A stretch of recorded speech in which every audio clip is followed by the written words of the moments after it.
హల్లెలూయా. దేవుడి నామంలో కూడొచ్చిన మీ అందరికీ నా వందనాలు తెలియచేసుకుంటూ ఉన్నాను. మనము అనుదినము ధ్యానం చేస్తూ ఉన్నాము పౌలు గారు రాసినటువంటి పత్రికలు. తీతుకు రాసిన పత్రిక ఈరోజు మనం ధ్యానం చేయబోతూ ఉన్నాం. ఇంగ్లీష్లో తీతుని ఏమంటారు? టైటస్. ఆయన పేరు టైటస్.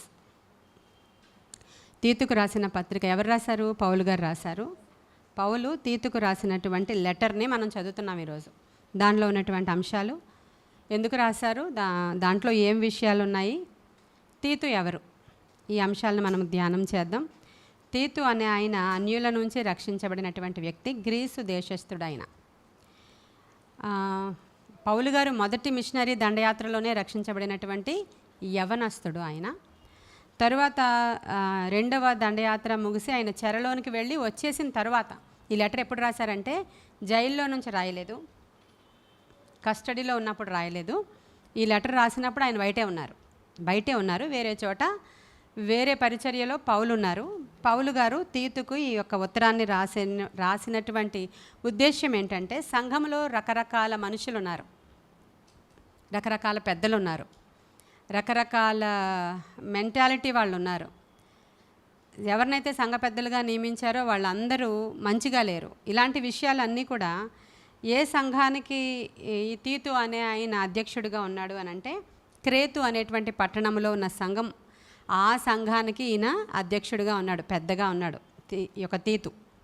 అయితే ఈయన గుణలక్షణాలు ఏంటంటే చాలా మంచి యవనస్తుడు. పౌలు ఈయన ఎలా సంబోధిస్తాడంటే 2 కొరింథీ 2:12 ఉంటుంది మనకి, నా సహోదరుడైన తీతు అంటాడు ఈయన్ని. నిన్న మనం ఫిలోమోను పత్రిక చదివినప్పుడు ఒనేసిముని ఏమన్నారు? కుమారుడు అన్నాడు. ఇక్కడ కూడా ఆత్మీయ కుమారుడే ఈయన కూడా, నేను కనినా అనే అంటాడు, కానీ ఇక్కడ నా సహోదరుడు అంటాడు, జత పనివాడు అంటాడు. ఇక్కడ ఈయన కూడా చాలా ఇంపార్టెంట్ పర్సన్ పౌలుకి, ఎందుకంటే చాలా తెలివైన వాడు ఈ తీతు. ఎక్కడైనా అంటే ఒకే సంఘంలో ఈయన స్టక్ అయిపోయి లేడు, కానీ చాలా ప్లేసెస్లో ఈయన తిరిగి పరిచర్య చేసినట్లు మనం చూస్తాం. యాక్చువల్గా ఈయన ఏ సంఘానికి సంబంధించిన వాడంటే అంత్యొకయ అనే సంఘానికి సంబంధించిన సభ్యుడు. మొదటగా ఆయన అంత్యొకయ అనేటువంటి సంఘం కనబడుతుంది కదా మనకి, అంత్యొకయ సంఘంలో ఉన్నటువంటి సభ్యుడు ఈయన. ఆ సంఘంలో ఉన్నప్పుడు ఏం జరిగిందంటే, యూదులందరూ కూడా ఒక కన్ఫ్యూజన్ ఉంది అక్కడ, సున్నతి గురించినటువంటి కన్ఫ్యూజన్. అంటే సున్నతి లేకుండా ఎవరు కూడా దేవుని యొక్క సమాజంలో చేర్చబడకూడదు, రక్షణ పొందినా, బాప్తిస్మం పొందినా, మారు మనసు పొందినా సున్నతి అనేది మస్ట్ అనేటువంటి ఒక గొడవ అక్కడ చెలరేగినప్పుడు, పౌలు గారి వరకు ఈ యొక్క విషయాన్ని తీసుకొచ్చినప్పుడు పౌలు ఏమంటాడంటే, మనం కాదు ఇక్కడ, మనం డీల్ చేయడానికి వీల్లేదు, యెరూషలేము వెళ్ళి పెద్దలు ఉన్నారు కదా మనకి, అంటే పెద్దలంటే ఎవరు? యేసుక్రీస్తు ప్రభు వారి యొక్క శిష్యులు. ఇప్పుడు పౌలు గారు యేసుక్రీస్తు ప్రభు వారి యొక్క శిష్యులలో ఒకరు కారు, తెలుసు కదా అందరికీ, అపోస్తలుడే. కానీ యేసుక్రీస్తు ప్రభువారి వెనకాల ప్రభువారి అపాయింట్ చేసుకుని అభిషేకించిన శిష్యుడు కాదు ఈయన. మార్గమధ్యంలో ఈయన్ని దేవుడు ఎన్కౌంటర్ ద్వారా పట్టుకుంటారు. ఆ తరువాత మారు మనసు వస్తుంది. ఆ తరువాత ఈయన కనుల్లో నుంచి పొరలు తొలగిపోతాయి. అననీయ అనేటువంటి ఒక ప్రవక్త వచ్చి ఈయనకి అభిషేకం చేస్తారు. ఎప్పుడైతే కనుల పొరలు పోయినాయో రియాలిటీ తెలుస్తుంది ఈయనకి. దేవుని ద్వారా స్వయముగా పిలిచి దేవుడు అప్పగించిన పనిని చేసినటువంటి అపోస్తలుడు పౌలు. అందుకనే పెద్దల దగ్గరికి వెళదాం, పెద్దల దగ్గరికి వెళ్ళి మనం ఈ విషయాన్ని కన్ఫర్మ్ చేసుకుందామని చెప్పి వెళతారనమాట. అప్పుడు సున్నతి గురించినటువంటి వివరం అంతా తెలుసుకుంటారు. అలా అంత్యొకయ సంఘములో ఉన్నటువంటి ఒక సభ్యుడు ఎవరు మనకి? తీతు గారు. ఈ తీతు ఎలాంటి టాలెంట్ ఉన్నటువంటి పర్సన్ అంటే, ఏ సంఘం దగ్గరికి పంపించిన, కొరింథు అనేటువంటి సంఘంలో చాలా సమస్యలు ఉన్నాయి. ఇప్పుడు మనం చాలా సంఘాలను చూస్తాం కదా, ఈ యొక్క 7 రోజుల్లో ఎన్ని సంఘాలను చెప్పగలను, అది ఇండివిజువల్గా రాసినటువంటి లెటర్స్ చూస్తాం ప్రస్తుతానికి మనం. ఫిలోమోనుకి వ్యక్తిగతంగా లెటర్ రాశాడు, మొన్న ఫిలిప్పీ సంఘానికి రాశాడు. ఇక్కడ డైరెక్ట్గా తీతుకే రాస్తున్నాడు, ఇండివిజువల్గానే రాస్తున్నాడు, కానీ సంఘం గురించి రాస్తున్నాడు. అంత్యొకయ సంఘంలో ఉన్నారు. తర్వాత కొరింథు సంఘానికి కూడా పంపించాడు. ఎవరిని? తీతుని. కొరింథు సంఘంలో ఉన్నటువంటి సమస్యలను కూడా పరిష్కరించగలడు ఈ తీతు. అంత్యొకయ సంఘంలో, అసలు కొరింథు సంఘంలో ఎవ్వరూ పరిష్కరించలేరు, అన్ని సమస్యలు ఉన్నాయి కొరింథు సంఘంలో. అక్కడ కూడా పరిష్కరించి వస్తాడు. అంత్యొకయ సంఘంలో పరిష్కరిస్తాడు ఈయన. తర్వాత క్రేతు, దల్మతీయ అనేటువంటి సంఘాలని కూడా ఈయన దర్శించినట్లు మనం చూస్తాము. క్రేతు, దల్మతీయ, ఇవి పేర్లన్నీ మీకు తిమోతికి రాసిన పత్రిక, కొరింథీయులకు రాసిన పత్రిక 2:12, 2 తిమోతి 4:10 ఇలాంటి చోట్ల మీకు దొరుకుతాయి. అయితే ఈయన మొత్తానికి అన్ని చోట్ల తిరిగి ఇలాంటి సమస్యలను పరిష్కరించేటువంటి యవ్వనస్తుడైన పౌలు ఈ యొక్క తీతు కలిసి క్రేతు అనేటువంటి పట్టణానికి చేరుకున్నారు. అది ఒక ద్వీపము, అది ఒక ద్వీపము. అక్కడికి వచ్చి వీళ్ళు చాలా సంఘాలని కట్టాడు పౌలు. తర్వాత ఈయనెవరు, తీతు ద్వారా అనేక సంఘాలు అక్కడ కట్టబడ్డాయి. అన్నిటికీ సంఘ పెద్దలని పెట్టాడు ఈయన, అన్నిటికీ సంఘ పెద్దలను పెట్టాడు. అక్కడే ఉన్నాడు. అక్కడ ఉన్నటువంటి సంఘంలో ఉన్న ప్రాబ్లమ్స్ ఏంటో పౌలు మాట్లాడుతున్నాడు. చూడండి, ఇక్కడ పౌలు మాట్లాడుతూ పెద్దలకు ఉండాల్సినటువంటి అర్హతలు చెప్తున్నాడు. 1వ అధ్యాయము 5వ వచనం నుంచి, నేను నీకు ఆజ్ఞాపించిన ప్రకారము నీవు లోపముగా ఉన్న వాటిని దిద్ది ప్రతి పట్టణములోనూ పెద్దలను నియమించు నిమిత్తమే నేను క్రేతులో నిన్ను విడిచి వచ్చితేను. ఇక్కడ నుంచి క్రేతు దగ్గర నుంచి మాసిదోనియా వెళ్ళిపోతాడు. ఎవరు? పౌలు. ఈయన ఇక్కడ విడిచిపెట్టేసి ఆయన పని నిమిత్తం, పరిచర్య నిమిత్తం మాసిదోనియా వెళ్ళిపోతాడు. ఆయన క్రేతులో ఈయన్ని విడిచిపెట్టేశాడు. ఇక్కడ ఈ యొక్క గ్రీసు దేశస్థుడు, అన్యుడు, రక్షించబడిన వాడైనటువంటి తీతు ఎలా పనిచేస్తున్నాడో ఇది చాలా ఇంపార్టెంట్ విషయం అన్నమాట. అంటే ఏదో ఒక చోటకి తీసుకొచ్చి చర్చికి నువ్వు కాపరిగా ఉండిపో అనేటువంటి ఈజీ పని కాదు ఆయన చేస్తున్నది. చెప్పాను కదా ఇందాక, సంఘాలలో ఎలాంటి ప్రాబ్లమ్స్ ఉన్నా ఈయన వెళ్ళి సాల్వ్ చేయగల సమర్థత ఉన్నవాడంటే యవ్వనస్తుడు. అంటే యవ్వనస్తులు అందరికీ కూడా ఒక సవాలుగా, లేదంటే ఒక మంచి మోడల్గా చెప్పుకోవచ్చు మనం తీతు గారి నుంచి నేర్చుకోవాల్సిన విషయం. అన్యజనుల నుంచి మనందరం కూడా రక్షించబడి వచ్చిన వాళ్ళమే. వచ్చిన తర్వాత మాకింకా ఏమీ తెలీదు, మేము ఇంకా కొత్తగా వచ్చాము, ఇప్పుడే రక్షించబడ్డాము, ఇంకా బైబిల్ ఇప్పుడే చదువుకుంటున్నాము, ఇంకా అంత ఎదగలేదు ఆత్మలో, ఈ మాటలు కాదన్నమాట. ఆయన ఆత్మతో నింపబడిన వాడు, కెపాసిటీ ఉంది ఆయనకి. ఏదైనా ప్రాబ్లమ్ని సాల్వ్ చేయగల కెపాసిటీ, అటువంటి ఆత్మశక్తి ఆయనలో ఉంది. అటువంటి వాడు తీతు. అందుకని ఈ ఉన్న సంఘం కూడా ఆర్డినరీది కాదు. అక్కడ క్రేతులో, ఆ ద్వీపంలో ఉన్నటువంటి ఆ సంఘం కూడా, చాలా సంఘాలు ఉన్నాయి, పెద్దలను నియమించాడు, కానీ ఆర్డినరీది కదా. అక్కడ ఉన్నటువంటి వాళ్ళందరూ ఎలా ఉన్నారంట, మంచిగా లేరు వాళ్ళు. అయినప్పటికీ కాపరి అనేవాడు ఎలా ఉండాలో చెప్తున్నాడు ఇక్కడ. క్రేతులో నిన్ను విడిచి వచ్చితిని, ఎవడైనను నిందారహితుడును ఏకపత్ని పురుషుడును దుర్వ్యాపార విషయము నేరము మోపబడిన వారై అవిధేయులు కాక విశ్వాసులైన పిల్లలు గలవాడునై ఉన్న ఎడల అట్టి వాణిని నీవు పెద్దగా, అంటే ఇప్పుడు సంఘ పెద్దలుగా ఉండడానికి చాలామంది ఆశపడిపోతూ ఉంటారు. నేను సంఘంలో సో అండ్ సో పాత్ర కేటాయించాలి, సంఘంలో నేను పెద్దగా ఉండాలి, నేనే అనేటువంటి అనేక సంఘాల్లో జరుగుతూ ఉంటాయి. అలా ఉండాలి అంటే ఎలాంటి లక్షణాలు ఉండాలో, సంఘానికి ఎలాంటి లక్షణాలు ఉండాలో పౌలు గారు తీతుకు రాస్తున్నారనమాట. ఇది మనందరికీ కూడా. ఆయన ఎలా ఉండాలంట, ముక్కోపి అయి ఉండకూడదు, మద్యపాని కొట్టువాడుగా ఉండకూడదు, దుర్లాభం అపేక్షించేవాడుగా ఉండకూడదు, మరి ముక్కోపిగా ఉండకూడదు, అతిథి ప్రియుడుగాను, సజ్జన ప్రియుడుగాను, స్వస్థ బుద్ధి గలవాడుగాను, నీతిమంతుడుగాను, పవిత్రుడుగాను, ఆశా నిగ్రహము గలవాడై ఉండి తాను హితబోధ విషయమై జనులను హెచ్చరించుటకు, ఎదురాడి వారి మాట ఖండించుటకు శక్తి గలవాడగునట్లు ఉపదేశమును అనుసరించి నమ్మదగిన బోధను గట్టిగా చేపట్టుకొనివాడునై ఉండవలెను. ఇవన్నీ కూడా హెచ్చరికలు. ఒక సంఘ పెద్ద అంటే ఇంచుమించు ఇప్పుడు నా స్థానంలో ఉన్నాను, నేను ఒక పెద్దగా ఉన్నాను. మీకు ఎలా ఉండాలంట, ఎవరు తాగుబోతులు వచ్చినా, తిరుగుబోతులు వచ్చినా, లేకపోతే ఎలాంటి వాళ్ళు వచ్చినా, రండి సార్ మీరు రావడమే చాలా గొప్ప, మీరు ఉంటే చాలు మాకు, మీరు ఇక్కడ కూర్చుంటే చాలు అని అనడం కాదు. ఖచ్చితంగా ఖండించాలి, బుద్ధి చెప్పాలి. ఉంది అక్కడ.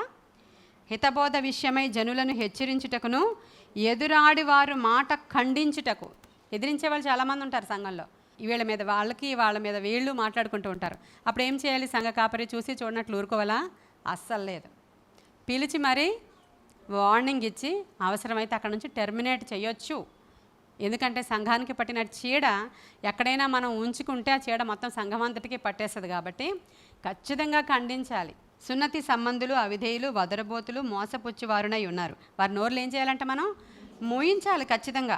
అట్టి వారు ఉపదేశింపకూడని వాటిని దుర్లాభము కొరకు ఉపదేశించుచు కుటుంబములనే పాడు చేయుచున్నారు. వారిలో ఒకడు, అనగా వారి సొంత ప్రవక్తలలో ఒకడు ఇలా అన్నాడంట. ఏమన్నాడంటే, ఎవరి గురించి మాట్లాడుతున్నాడు పౌలు అంటే, క్రేతీయుల గురించి మాట్లాడుతున్నాడే. క్రేతీయ పట్టణంలో ఉన్నటువంటి సంఘము కొరకు పౌలు మాట్లాడుతున్నాడు. ఎవరి గురించైనా మాట్లాడడమే మనం తీసుకుంటాం కదా, మన గురించి మాట్లాడుతున్నట్లు తీసుకుంటాం. కాబట్టి ఈ సంఘానికి ఏమి హెచ్చరిక దేవుడు తెలియచేస్తున్నాడో, పౌలు చెప్తున్నాడో, ఇవేమన్నా మన దగ్గర కూడా ఉన్నాయేమో ఒకసారి పరిశీలన.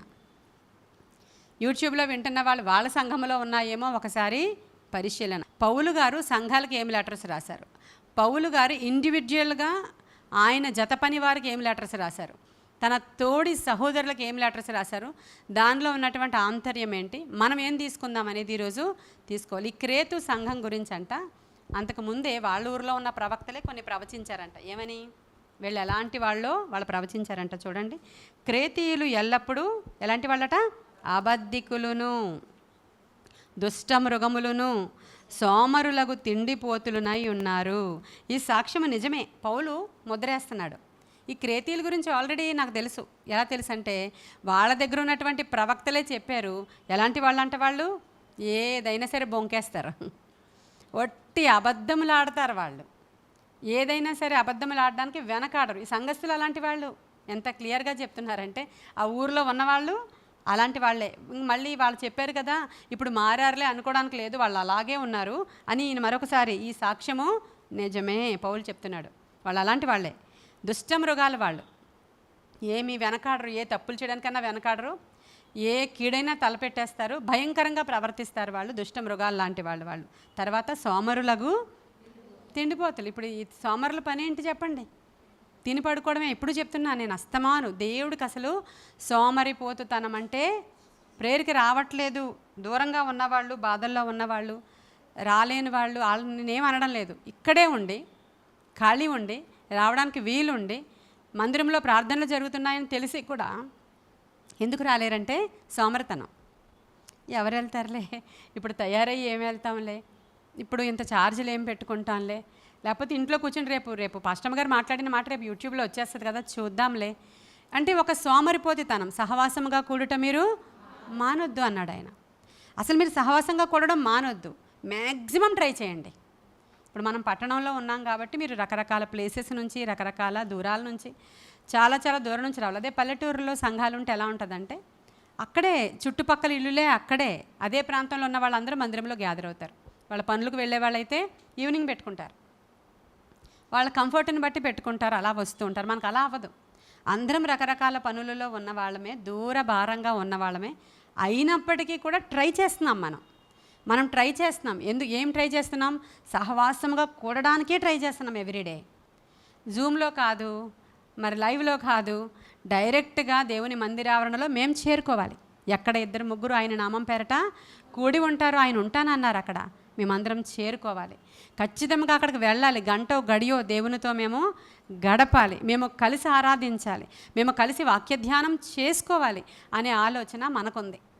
కాబట్టి నా ఆలోచనను మీరు కూడా స్థిరపరుస్తూ మీరందరూ కూడా వచ్చి దేవుని యొక్క చిత్తాన్ని నెరవేర్చడానికి మనము వాక్యాన్ని ధ్యానం చేసుకుంటూ ఉన్నాం. ఇక్కడ బద్ధకస్తులు ఏం చేస్తారు? రాలేరు వాళ్ళు. తిండిపోతులు ఏం చేస్తారు? ఇంకా ఈరోజు పొద్దున్న లెగిసిన దగ్గర నుంచి మధ్యాహ్నం వరకు ఏం కూర వండుకుందామనే ఆలోచన. ఒక్క కూర వండడానికి మధ్యాహ్నం వరకు చేస్తారు అందరూ. తెలుసా మీలో కొంతమందికి? మనం పాపం త్వరగా వండుకొని వచ్చేస్తున్నాం కాబట్టి తెలియదు, కానీ ఒక్కొక్కరు ఒక్క కూర కోసం మార్నింగ్ నుంచి ప్రొసీజర్ ఉంటుందండి. ఎక్కడ కూర కోసుకుంటారో తెలుసా? అంటే ఒక ఆకుకూర అనుకుందాం, టీవీ దగ్గర కూర్చొని, లేదంటే బయట పక్కన ఆ ఇల్లు ఈ ఇల్లు పక్కన అయితే పక్కన కూర్చొని గోంగూరని 2 గంటలకు కోస్తారు. నిజమే. ఆ తర్వాత దాన్ని ఉడకపెట్టాలి. ఒక పాస్టర్ గారంట పల్లెటూరులో ఒక ఇంటికి వెళ్ళారంటండి. పల్లెటూరులో విజిటింగ్కి వెళ్ళారు. మార్నింగే బయలుదేరి విజిటింగ్కి వెళ్ళారంట ఆ పాస్టర్ గారు. వెళితే అందరింటికి విజిటింగ్ చేస్తూ సువార్త అప్పగిస్తూ వెళుతుంటే వీళ్ళందరూ ఎవ్రీ వీక్ పాస్టర్ గారు సంఘానికి వెళతారు, పట్నం వెళతారు. పల్లెటూరులో ఉంటున్నారు, ఇంత ఇంటీరియర్లో ఉంటున్నారు, అందరినీ సందర్శిద్దాము అని వెళ్ళారంట పాస్టర్ గారు. వెళితే ఒక ఆవిడ చెప్పిందంట, అయ్యా మీరు అంత దూరం నుంచి వచ్చారు, భోజనం చేసి ఎదురుగానే ఉండండి అని చెప్పిందంట. అమ్మ ఇప్పుడు టైం అయిపోతుంది, అన్ని ఇల్లు మేము మళ్ళీ చూసుకుని వెళ్ళడానికి లేట్ అయిపోద్దంటే, లేదయ్యా నేను త్వరగా చేస్తానని కూర్చోబెట్టిందంట వాళ్ళ ఇంట్లో. కూర్చోండి ఇప్పుడే వస్తానని వెళ్ళిందంట. గోంగూర కోసుకొచ్చిందంట ఆవిడ. గోంగూర మొక్కల్ని పెరికి తీసుకొచ్చింది ఆవిడ ఎక్కడ వేసిందో మరి, ఆ ఊరిలో ఎవరింట్లో ఉన్నాయో అడిగి తీసుకొచ్చినట్లు ఉంది. తీసుకొచ్చి అక్కడ పెట్టిందంట. గోంగూర పచ్చడి చేయాలనుకుంటుంది పాస్టర్ గారికి. ఆ తర్వాత మళ్ళీ గుడ్లు కొనడానికి వెళ్ళిందంట. మళ్ళీ వెళ్ళి గుడ్లు తెచ్చి మళ్ళీ పొయ్యి మీద నీళ్లు పెట్టి ఇవి ఉడకపెట్టడానికి దాంట్లో వేసి మళ్ళీ వెళ్ళిందంట బయటికి. దాంట్లో ఎండు చేపలు కొనడానికి వెళ్ళిందంట. నిజంగానే ఒక పాస్టర్ గారు ఎక్స్పీరియన్స్ పాపం చెప్పారు. అది కొనడానికి వెళ్ళిందంట. మళ్ళీ అవి తెచ్చి బాగు చేసిందంట. ఆయనతో ఇంకేటయ్యా చెప్పండి అయ్యా విషయాలు. ఇదిగోండి అయ్యా మా పక్కనింటి ఆవిడ ఇప్పటి నుంచో మీతో ప్రార్థన చేయించుకోవాలనుకుంటుంది, ఇవిడికి కడుపులో నొప్పి వస్తుంది, అంతలోకి ఇవిడికి ప్రార్థన చేస్తూ ఉండండి అయ్యా అని మళ్ళీ వెళ్ళిపోయిందంట. ఈ ఉల్లిపాయలు తెచ్చిందంట కొనుక్కొని. అలా మొత్తానికి 3 వరకు ఆకలేసేస్తుందంట పాస్టర్ గారికి, ఆయనతో ఉన్న టీంకి. గోంగూర రుబ్బుకొచ్చిందంట పచ్చడి తర్వాత వెళ్ళి. మార్నింగ్ 10 గంటలకి వెళ్ళినటువంటి పాస్టర్ గారి యొక్క విజిటింగు 3 గంటల వరకు అసలు ఆవిడకి మీకోసమే ఇన్ని గుడ్లు తెచ్చానయ్యా, మళ్ళీ నేనేం చేసుకొని కూర్చోండి అంటుందంట మధ్యలో. అంటే జీవితంలో ఒక పార్ట్ అంతా తినడానికే. ఫర్ ఎగ్జాంపుల్ చెప్తాను మీకు, మనకి ఇప్పుడు సబ్స్క్రైబర్స్ 50,000 మంది అయ్యారు కదా. అసలు ఇది 2 సంవత్సరాలు అయిందా మంది పెట్టి? చాలా తక్కువ టైంలోనే వెళ్ళాంలేండి ఎక్కువగా. ఇది మనకి ఇంకా మనం ఎక్కువ అనుకుంటున్నాం. కాదు. ఒక ఆవిడ ఎవరో యూట్యూబ్ ఛానల్లో చెప్తుంది, ఈ రోజంట ఆవిడ ఎక్కడికో బెంగళూరు నుంచి ఎక్కడికో వెళుతుందంట. వెళుతుంటే మార్గ మధ్యంలో దుంపలు అమ్ముతున్నారంట. దుంపలు అమ్ముతుంటే ఇది ఏంటి అని అడిగిందంట. దుంప పేరు ఏదో చెప్పిందంట ఆవిడ. చెప్తే ఈ దుంప మీకు ఎవరికైనా తెలుసా? యూట్యూబ్లో తెలిస్తే కింద కామెంట్ సెక్షన్లో కామెంట్ చేయండి. ఇది దుంప అని పెట్టిందంట ఆవిడ. పొద్దునకి 1 lakh అంట వ్యూవర్స్. ఇదేదో చాలా బాగుందని పెట్టింది. ఇప్పుడు ల్యాక్స్లో సబ్స్క్రైబర్స్ ఆవిడకి. ఆ తర్వాత ఆవిడ ఏం చేస్తుంది అంటే వంటలే చేస్తుంది. దాంట్లో ఏం చేస్తుంది? రోజు బంగాళదుంప కూర ఇలాగా. మీరు ఎప్పుడైనా ఇలా పెరుగు తోడబెట్టుకున్నారా? దీంట్లో వెల్లుల్లిపాయ వేస్తే ఇలా ఉంటుంది, ఎండుమిరపకాయలు వేస్తే ఇలా ఉంటుంది అని చెప్పి. దేంట్లో? పెరుగులో. అంటే దానికి వ్యూస్ 1 lakh, ల్యాక్స్లో వ్యూస్. ఆవిడ ఛానల్ అసలు 6 కాయలు 5 పండ్లు అలా వెళ్ళిపోతుంది అది. ఎందుకని? వంటల మీద ఉన్న ఇంట్రెస్ట్ దేవుని వాక్యం మీద ఉంటుందా? దేవుని వాక్యంలో ఒక్క 10 సబ్స్క్రైబర్స్ రావాలి అని అంటే ఈ రోజు వరకు చాలా మంచి సేవకులు ఉన్నారండి. మంచి వర్తమానాలు విత్తుతున్న వాళ్ళకి ఇంకా 5,000 ఇంకా 4,000 వాళ్ళ సబ్స్క్రైబర్స్. ఎందుకంటే రోజు వీడు తిండిపోతు కాబట్టి దేని విషయంలో తిండే వారికి కడుపే వారికి దేవుడి. సంఘస్థులకి తిండి చాలా ప్రాముఖ్యం అంటండి, సుఖం చాలా ప్రాముఖ్యం అంట. దుర్మార్గత దుష్టత్వంతో నిండిపోయి ఉన్నారంట. అంటే వావి వరసలు చూసుకోరంట సంఘంలో ఉన్నవాళ్ళు. అంత భయంకరమైనటువంటి మనుష్యులు. వాళ్ళ ప్రవక్తలు వీళ్ళ గురించి వీళ్ళ తిండిపోతులని, వీళ్ళ సోమరిపోతులని వీళ్ళ గురించి చెప్పారు. ఆ సాక్ష్యము నిజమే అన్నాడు పౌలు. ఆ సాక్ష్యము నిజమే. నేను కూడా చూశాను వాళ్ళని. నిజమే. ఇప్పుడు కూడా మనం చూస్తే ఇది నిజమే కదా, ఇది నిజమే. మనోళ్ళే ఎంతమంది మీరు సబ్స్క్రైబ్ చేసుకున్నారంటే వాళ్ళు చేసుకోరు. ఎందుకంటే మనం కాదు కావాల్సింది. అమ్మో ఏ వంట కొత్త వంట పెట్టేస్తారని వాళ్ళని చేసుకుంటారు, సబ్స్క్రైబ్ చేసుకుంటారు. ఏం కొత్త పాటలు వచ్చినాయని దాన్ని సబ్స్క్రైబ్ చేసుకుంటారు. ఏం కొత్త పాట వచ్చేసిందో అని పాటల్ని కూడా సబ్స్క్రైబ్ చేసుకుంటున్నారు ఈ రోజుల్లో. దేవుని వాక్యం ఈరోజు ఏం మాట్లాడుతుందో నాతో వద్దది. మనకు వస్తే మధ్యలో చూద్దాం, లేకపోతే అది ఈ రోజుల్లో ఎలా ఉందో ఆ రోజుల్లో. తర్వాత వాళ్ళు ఎలాంటి వాళ్ళంట, ఈ హేతువు చేత వారు యూదుల కల్పనా కథలను సత్యము నుండి తొలగిపోవునట్టి మనుష్యుల కట్టడలను లక్ష్య పెట్టక విశ్వాస విషయమున స్వస్థులగు నిమిత్తము వారిని కఠినంగా గద్దించు. ఏం చెప్పాడైనా? మామూలుగా కాదు. వాళ్ళని ఎలా తిడతావో నాకు తెలియదు కానీ కఠినంగా గద్దించాలి. ఇప్పుడు నేను చేస్తున్నది అదే. ఇప్పుడు మీలో ఇక్కడ వింటున్న వాళ్ళకి ఎవరైనా తిండి గురించి నాతృతుంటే ఏం చేస్తారు? ఇప్పుడు గద్దింపబడుతూ ఉంటారు నాతో, అంతేనా? నేను ఇలా గద్దించినప్పుడు విన్నారనుకోండి, అవును ఈ వంటకం కోసం ఎంతసేపు ఎందుకు, నాకు టైం ఇంత కిల్ అవ్వాలి, ఎందుకు నేను కిల్ చేసుకోవాలి? ఏదో వండాము, తిన్నాము, టేస్టీగా చేసుకున్నాము, మంచిగా తినేలాగా చేయాలి. మళ్ళీ అలా చెప్పాను కదా అని ఉడకబెట్టేసి వెళ్ళిపోతే అవ్వదు కదా. మనం తినేలాగే చేస్తాం. కానీ దానికి సమయాన్ని కేటాయించి కేవలం వంటలకే, భోజనానికే, తిండికే బ్రతుకుతున్న వారిని బైబిల్ అస్సలు సమర్థించదు.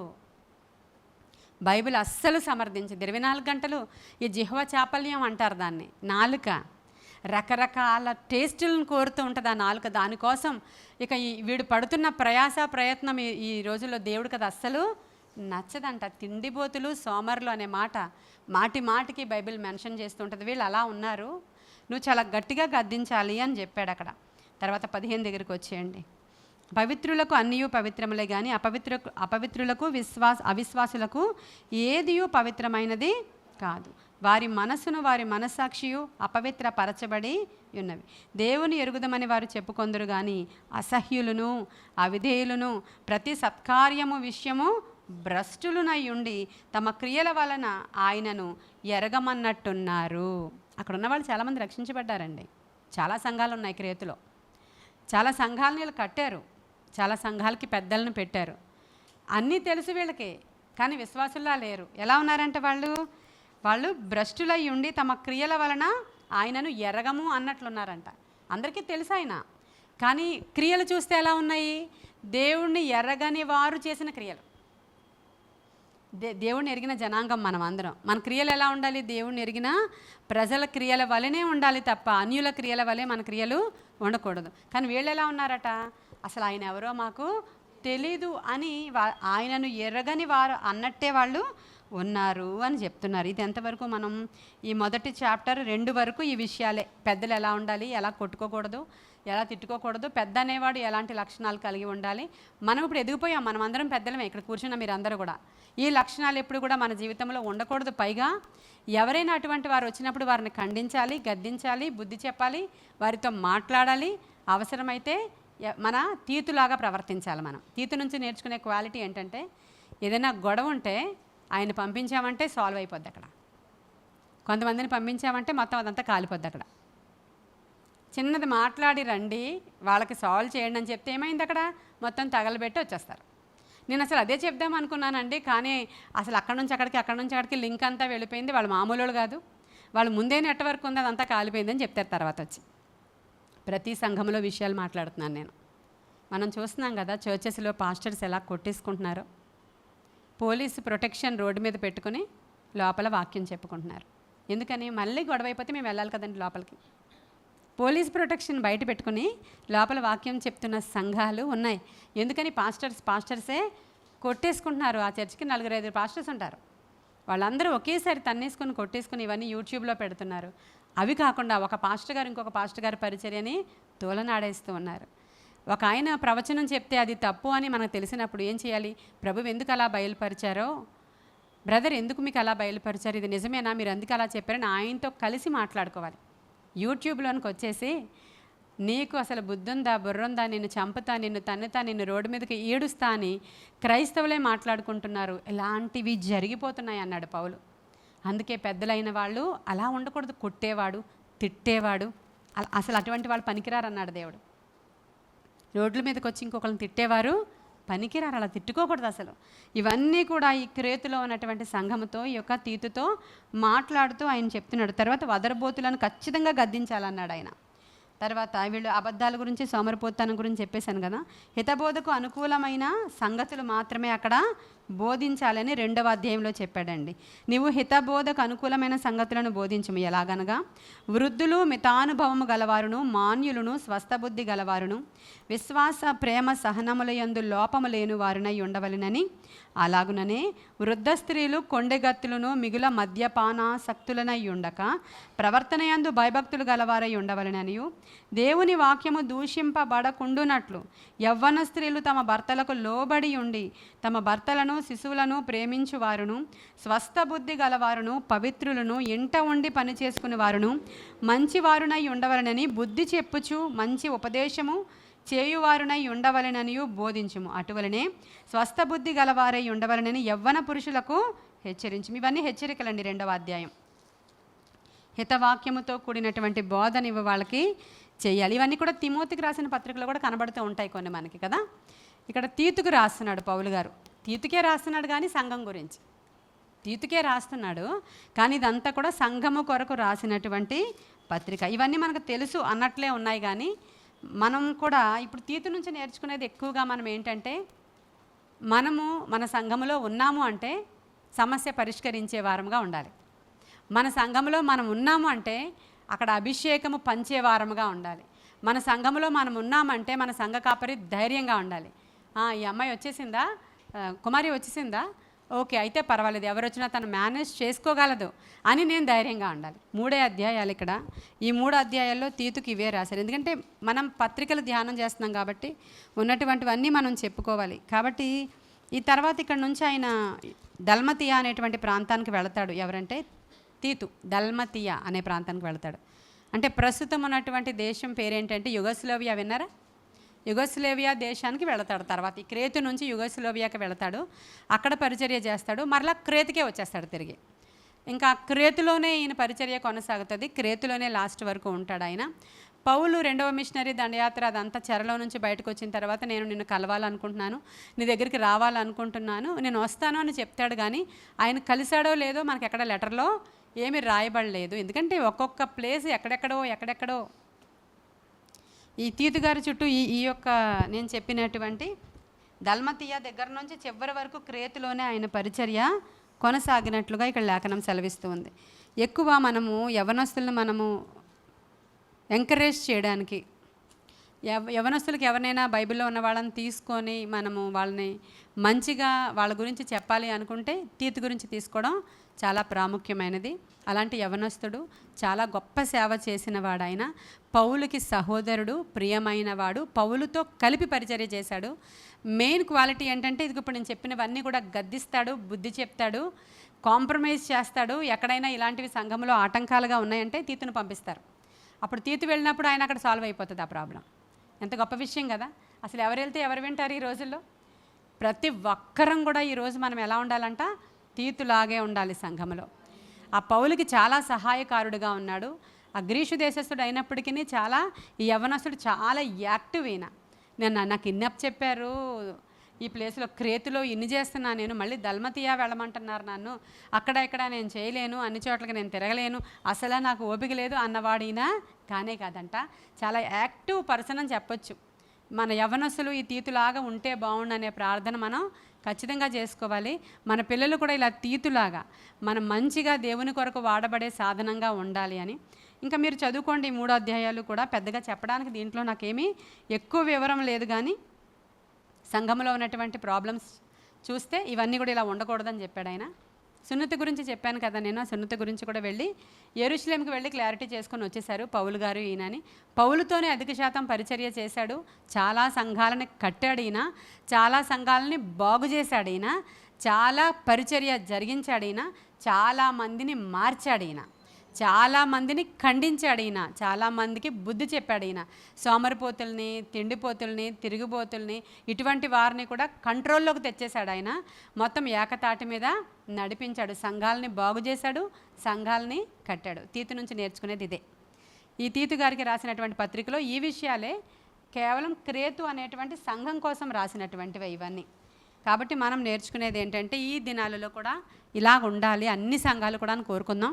మనం ఎలాగ ఇప్పుడు విజ్ఞాపన ప్రార్థన చేస్తాం కాబట్టి ఈరోజు ఎత్తిపెట్టే అంశాలు ఏంటంటే సంఘములో అంతము వరకు ఇలాంటి నెమ్మది దీవెన మాకు కావాలి. మరి తిరుగుబోతులు, తిండిబోతులు, మరి త్రాగుబోతులు, మరి హితబోధకు చెవులు ఇవ్వక కల్పనా కథల వైపు తిరిగిపోయేవారు చాలామంది పెరిగిపోయారయ్యా ఎక్కడ చూసినా. అటువంటి వారందరూ దేవుని తట్టు నిజమైన మారు మనసు కలిగి తిరగాలి నా వైపు, దేవుని వైపు అని మనం ప్రార్థన చేయాలి.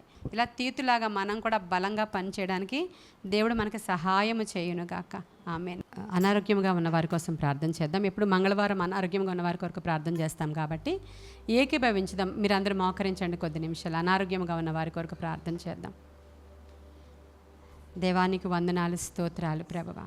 పరిశుద్ధాత్ముడానికి వందనాలు, పరమ తండ్రి వందనాలు. జీవం గల ప్రతి దానికి తండ్రి అయిన వాడా, అబ్రహాము దేవుడా, ఇస్సాకు దేవుడా, యాకోబు దేవుడా, మా పితరుల దేవుడా, మా దేవుడానికి వందనాలయ్యా. దేవా, అనారోగ్యంగా ఉన్న వారి కొరకు మేము ప్రార్థిస్తున్నాం.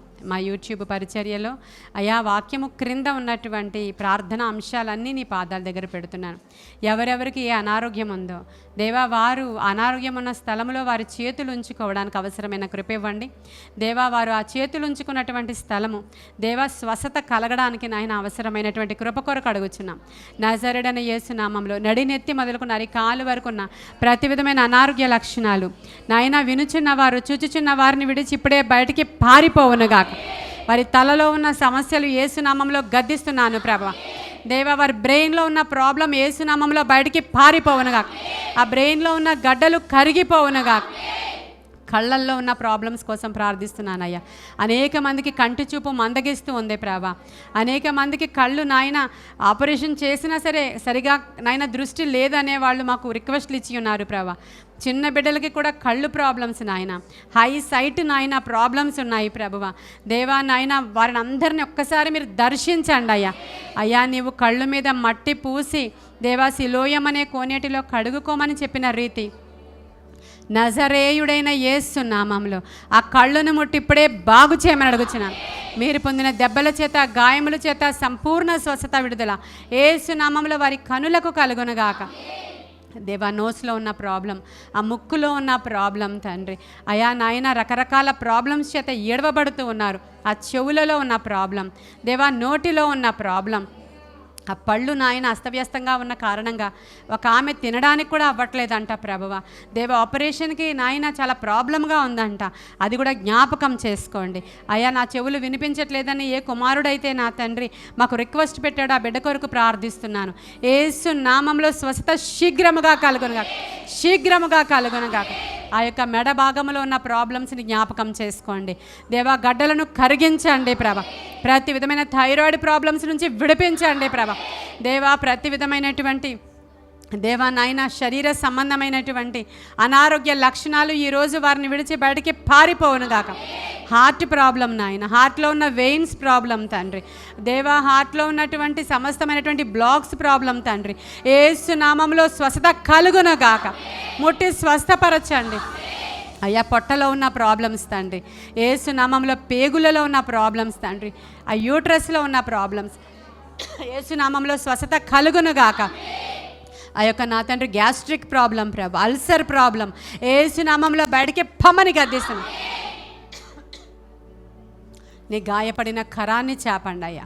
మీరు పొందిన దెబ్బల చేత, గాయముల చేత సంపూర్ణ స్వస్థత విడుదల యేసు నామములో నాయన. ఇప్పుడే వారికి స్వస్థత కలుగునుగాక నాయన. కాళ్ళల్లో ఉన్న ప్రాబ్లం నాయన నా తండ్రి, ఎక్కడెక్కడ ఎవరికి నా తండ్రి ప్రభువ ప్రత్యేకమైనటువంటి అవయవాలలో ఉన్నటువంటి ప్రాబ్లమ్స్ దేవా, వృద్ధాప్యము ద్వారా వచ్చే ప్రాబ్లమ్స్ అయ్యా, చిన్న బిడ్డలకి కూడా వచ్చినటువంటి డయాబెటీస్, బీపీ లాంటి ప్రాబ్లమ్స్ తండ్రి, క్యాన్సర్ వంటి మరణకరమైన రోగాలు నజరేయుడైన యేసు నామంలో వారిని విడిచి ఇప్పుడే బయటికి పారిపోవునుగాక, వారిని విడిచి ఇప్పుడే బయటికి పారిపోవునుగాక. నీ గాయములు గుండా వచ్చిన రక్తాన్ని ప్రోక్షించి శుద్ధీకరించమని, స్వస్థత శీఘ్రముగా కలుగులాగున మీ గాయములు గుండా వచ్చిన రక్త ప్రోక్షణ ద్వారా శుద్ధీకరించమని నాయన. మీరు పొందిన దెబ్బల చేత, గాయముల చేత స్వస్థపరచమని. మానసిక రోగులను కూడా ముట్టండి ప్రభువ నాయన. సమాధానపు ఆత్మ వారికి పంపించండి, ఆ టెన్షన్స్ నుంచి వారిని విడిపించండి. ఇంట్లో ఉన్న పరిస్థితులన్నిటి నుంచి నాయన వారిని అయా బాగు చేయండి ప్రభువ. స్వస్థత శీఘ్రముగా కలుగునుగాక. భార్యాభర్తల మధ్యలో సమస్యల నుంచి కూడా విడిపించండి, గందరగోళముల నుంచి విడిపించండి. త్రాగుడు, గుట్కాలు నాయన, రకరకాల అయా డ్రగ్ అడిక్ట్స్ లాంటి సమస్యల కొరకు మాకు రాశారు ప్రభువ. వాళ్ళందరినీ కూడా దర్శించండి, ఆ గృహాలను దర్శించండి అయ్యా. స్వస్థపరచండి అయ్యా, బాగు చేయండి అయ్యా. నీ గాయపడిన కరము చాపండి అయ్యా దేవా. స్వస్థత శీఘ్రముగా గృహాలకి కలుగునుగాక. యవనస్తులైన బిడ్డలకి నాయన అడిక్షన్స్ నుంచి విడిపించండి అయ్యా, బలపరచండి ప్రభువ. వృద్ధులను ముట్టండి ప్రభువ అయ్యా. స్వాతి వాళ్ళ ఫాదర్ని ముట్టి స్వస్థపరచండి ప్రభా. సుశీల అమ్మగారిని ముట్టి స్వస్థపరచండి. రమ వాళ్ళ ఫాదర్ని ముట్టి స్వస్థపరచండి దేవా. ఇంకా ఎవరెవరు అనారోగ్య లక్షణాలతో ఉన్నారో వారందరినీ ముట్టి స్వస్థపరచండి. వృద్ధులను ముట్టండి ప్రభువా నాయన. ప్రతి సమస్య నుంచి విడిపించమని, ప్రతి అనారోగ్య సమస్య, శారీరక, మానసిక, ఆత్మీయ, ఆర్థిక స్వస్థతలు జరుగునుగాక ప్రభు, జరుగునుగాక. యేసు నామంలో గొప్ప కార్యాలు జరిగించమని. నీ మాటలు, నీ వాక్యములో ఉన్నటువంటి మాటలు, హెచ్చరికలు ప్రభా, నీ వాక్యములో ఉన్నటువంటి నా తండ్రి ప్రభువ ఖండింపులు, గద్దింపులు మేము చెప్పుకుంటూ ఉన్నప్పుడు ఇవి కేవలం మాకు మాత్రమే కాదు, వినుచున్న వారికిని మాకును అయా, చెప్పేవారికిని ఉపయోగకరముగాను నాయన. అయా నా తండ్రి, మేమందరం కూడా వాక్యము ద్వారా పట్టుబడి నాయన సరి అయిన మార్గంలో నడిచేటువంటి గొప్ప విశ్వాసులుగా తయారవడానికి అవసరమైన కృపను మాకు దయచేయమని యేసయ్య శ్రేష్ఠ నామంలో అడిగి వేడుకొని పొందుకొని ఉన్నాము మా ప్రియ పరలోకపు మా తండ్రి. God bless you.